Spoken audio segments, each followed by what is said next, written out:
अब यहाँ तक हमने पढ़ लिया। अब अपन अगले नियम पे ध्यान देते हैं। ध्यान देने की कोशिश करें। आप कोशिश करेंगे तो निश्चित रूप से आपकी समझ में आएगा और आप इसको कर सकेंगे। तो अगला नियम देखिए आप, अगर हमारे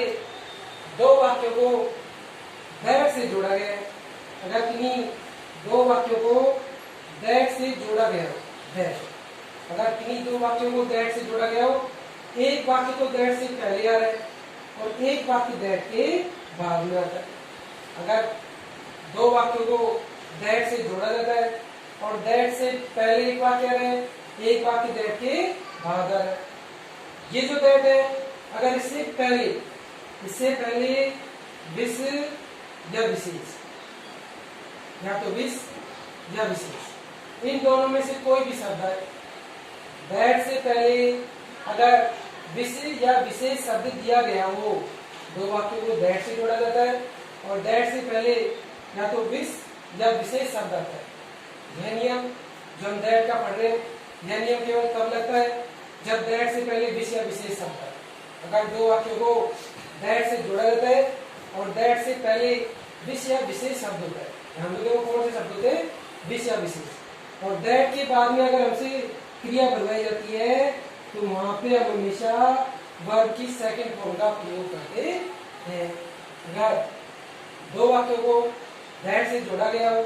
और दैट से पहले विस या विशेष शब्द, यह जो नियम है, यह नियम केवल तब लगेगा जब दैट से पहले विस या विशेष शब्द आता है। दैट से जुड़े, दैट से पहले विस और विशेष शब्द है और दैट के बाद हमसे भरभर है, तो वहां पे हम हमेशा वर्ब की सेकंड फॉर्म का प्रयोग करते हैं। I wish that he I wish that he Khalistan if दू और भरभरा से दू, मतलब आ गया, ये विस आ रहा है, सब देख लो विस शब्द आ रहा है और ये दैट आ रहा है। अब दैट से पहले ये विस शब्द आ रहा है, तो सर आपने बता दिया दैट से पहले या तो विस हो या विशेष हो, है ना, दोनों में से कोई भी शब्द हो, और दैट के बाद अगर हमसे भरवाता है तो वर्ब की सेकंड फॉर्म होती है। तो डू की सेकंड फॉर्म होती है डिड, हमने दिखा दिया इस तरह से। अगला दिन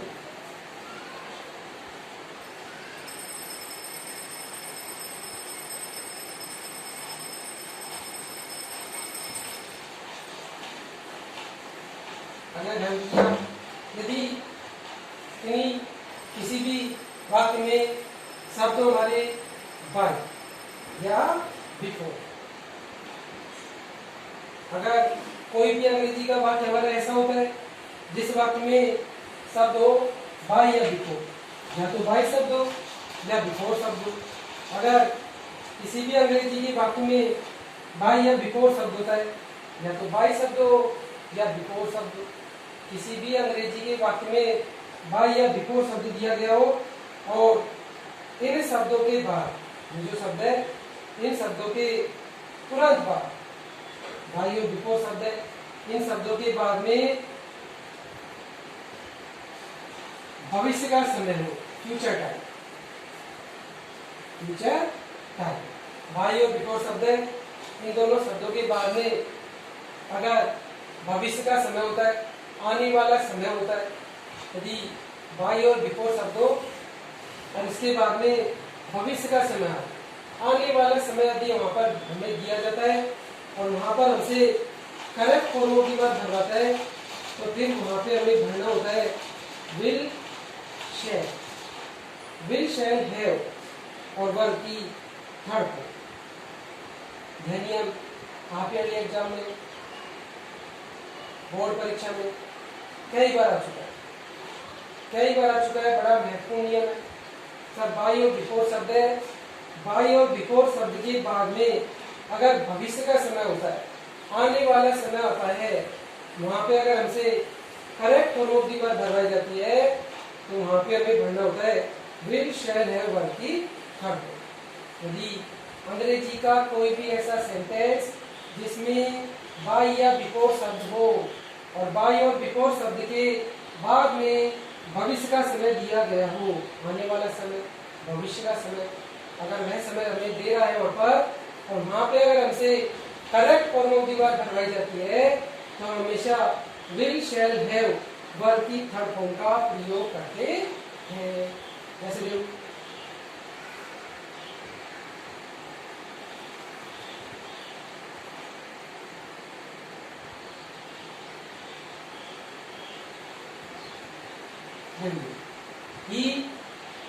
ही खालिस्तान इट,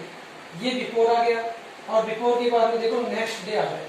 और नेक्स्ट डे जो होता है वह आने वाला समय, सर आने वाला दिन, भविष्य का समय आ गया यहाँ पर सर, ये बिफोर, और बिफोर के बाद में ये भविष्य का समय है यहाँ पर। यदि कोई भी ऐसा वाक्य हमारा जिस वाक्य में बाई या बिफोर शब्दों और उसके बाद में भविष्य का समय हमें दिया जा रहा है, तो वहाँ पे अगर हमसे correct form of the verb भरवाई जाती है तो वहाँ पे हमें भरना होता है विल शैल हैव वर्ब की थर्ड फॉर्म। सर यहाँ पे हम भर देंगे विल हैव, और दूसरी थर्ड फॉर्म होती है डन, विल हैव डन। यदि कोई भी ऐसा वाक्य जिस वाक्य में या तो शब्दों बाई या शब्दों बिफोर, बाई और बिफोर शब्दों के बाद अगर भविष्य का समय हमें दिया जाता है, आने वाला समय हमें दिया जाता है, वहाँ पे अगर हमसे correct form of the verb भरवाता है तो वहाँ पे हम हमेशा will shall have verb third का प्रयोग करते हैं। ठीक है, अब मैं अभी जो हमने नियम पढ़े उनको दोबारा से रिपीट कर रहा हूँ एक बार, आप दोबारा से मेरी बात पर ध्यान देने का प्रयास करें। यदि कोई भी वाक्य हमारा नो सूनर डेट से शुरू होता है, अंग्रेजी का कोई भी ऐसा वाक्य, कोई भी ऐसा सेंटेंस जो नो सूनर डेट से शुरू होता है, तो डेट के बाद हमेशा वर्ब फर्स्ट आती है, तो अगला जो वाक्य होगा हमारा, उस अगले वाक्य में हम वर्ब सेकंड का प्रयोग करते हैं। अगला पढ़ा हमने, यदि कोई भी वाक्य हमारा हार्डली हैड से शुरू होता है, अंग्रेजी का कोई भी ऐसा सेंटेंस है जो हार्डली हैड से शुरू हो रहा है, तो हार्डली हैड के बाद हमेशा वर्ब थर्ड आती है, और इसके आगे जो वाक्य आएगा उस वाक्य में हमको वर्ब सेकंड का प्रयोग करना होता है। इसी तरह अगला पढ़ा हमने, यदि दो वाक्य को एच या एस सुनने से जोड़ा जाता है, या एच या एस सुनने से वाक्य हमारा शुरू होता है, और इसके बाद में वर्ब फर्स्ट में एस या ई एस दिया गया हो, एच या एस सुनने के बाद वर्ब की फर्स्ट फॉर्म में एस या ई एस दिया जाता है, और अगले वाक्य में हमसे वर्ब भरवाई जाती है, तो वहां पे हम विल शैल वर्ब फर्स्ट का प्रयोग करते हैं। अभी पढ़ा हमने बाई और बिफोर शब्द है, और उसके बाद में भविष्य का समय आ रहा है, वहां पे हमसे क्रिया भरवा रहे हैं, तो फिर will shall have verb third का हम प्रयोग करते हैं। ठीक है, यहाँ तक आपकी समझ में आ चुका होगा, और फिर भी समझ में नहीं आया है तो आप प्रयास करें, इसको बार बार रिपीट करें, मैं जो बोल रहा हूँ उसे बार बार सुनने का प्रयास करें, आप अपने आप आपकी समझ में आ जाएगा। फिर भी अगर समझ में नहीं आता है तो आप कमेंट करें, या मेरे नंबर पर मुझसे कॉल करके आप बात भी कर सकते हैं, पूछ सकते हैं मुझसे कि सर ये समस्या हमारी आपने जो पढ़ाया उसमें हमें ये चीज़ समझ में आई, मैं आपको 100% आपको उस चीज़ को क्लियर करूँगा। ठीक है, अगला देखिए आप, ध्यान दिया अगला, यदि कोई भी अंग्रेजी का ऐसा वाक्य हमारा जो इट इज टाइम, अंग्रेजी का कोई भी ऐसा वाक्य जो it is time, it is time, या इट इज हाई टाइम, या इट इज ग्रेट टाइम,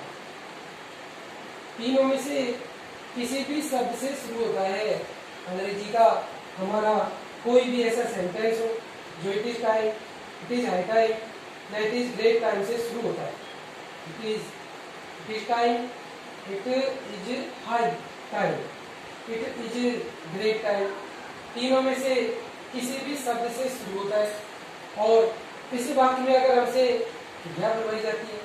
इसके आगे कोई वाक्य आ रहा है ना, ये यहाँ पर इसके आगे कोमा लगा होगा या कोई कनेक्टिव से वाक्य जुड़ा होगा, है ना, आगे वाले वाक्य में अगर हमसे क्रिया बनवाता है तो वहां पे हमेशा वर्ब की सेकंड फॉर्म आती है। यदि वाक्य हमारा it is time, it is high time, it is great time से शुरू होता है और इसके आगे कोई वाक्य आ रहा है, या तो यहाँ पर दोनों वाक्यों को किसी कनेक्टिव से जोड़ा गया होगा या कोमा लगा होगा। आगे वाले वाक्य में अगर हमसे क्रिया बनवाता है, correct form of the verb बनवाता है, तो वहां पे हमेशा वर्ब की सेकंड फॉर्म का हम प्रयोग करते हैं। जैसे it is time, it is time आ गया है, ही और देखो सभी ये देखो इट इज टाइम आ गया यहाँ पर, ये इट इज टाइम है और देखो ये वैन से जुड़ा हुआ है, ये वैन से जुड़ा है। इट इज टाइम है, ये वैन कनेक्टिव है यहाँ पर, और इट इज टाइम के आगे वाले वाक्य में हमसे बनवाता है तो वर्ब की सेकंड फॉर्म होती है और कौन की सेकंड फॉर्म होती है कौन। इस तरह से यदि कोई भी वाक्य हमारा it is time, it is high time, it is great time से शुरू होता है, इसके आगे वाले वाक्य में हमसे correct form of the verb बनवाई जाती है, तो वहां पर हमेशा वर्ब की सेकंड फॉर्म का प्रयोग करते हैं। रिपीट करता हूँ, दोबारा से बोलता हूँ मैं, it is time, it is high time, it is great time. तीनों में से किसी भी शब्द से हमारा वाक्य शुरू होता है, फिर इन शब्दों के आगे वाले वाक्य में हमसे correct form of the verb बनवाई जाती है, तो वहां पर हम हमेशा वर्ब की सेकंड फॉर्म का प्रयोग करते हैं। ठीक है, ये है it is time when he Khalistan me. Sir ये इट इज टाइम आ रहे हैं, यहाँ पर ये वैन है और फिर अगले में हमसे बनवा रहा है, तो सर वर्ब की सेकंड फॉर्म हो जाए कौन हो जाए। इस तरह से लिख लिया आप सब, इसलिए लिख लिया।